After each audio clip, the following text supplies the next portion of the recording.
اللہ تعالیٰ فرماتے ہیں جب میں کسی بندے سے محبت کرتا ہوں تو میں اس کے کان ہو جاتا ہوں جس سے وہ سنتا ہے، میں اس کی آنکھیں ہو جاتا ہوں جس سے وہ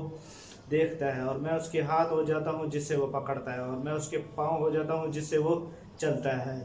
تو یہ صبغۃ اللہ ہے، مطلب یہ اللہ کا رنگ ہے۔ اور حدیث میں آتا ہے رسول اللہ صلی اللہ علیہ وسلم فرماتے ہیں، اللہ رب العالمین فرماتے ہیں کہ جب اللہ رب العالمین کسی سے محبت کرتا ہے تو جبریل کو کہتا ہے کہ میں اس بندے سے محبت کرتا ہوں، تم بھی اس سے محبت کرو۔ تو جبریل آسمان میں پھر فرشتوں سے کہتا ہے اس بندے سے محبت کرتے ہیں، تم بھی اس بندے سے محبت کرو، تو آسمان والے بھی اس بندے سے محبت کرتے ہیں۔ پھر اس طرح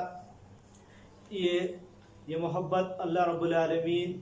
زمین والوں کے دلوں میں بھی ڈال دیتے ہیں، تو پھر زمین والے بھی اس بندے سے محبت کرنے لگ جاتے ہیں۔ تو ہمیں چاہیے اللہ رب العالمین کی جتنی سے جتنی ہو عبادت کریں، اس کے فرائض کو پورا کریں۔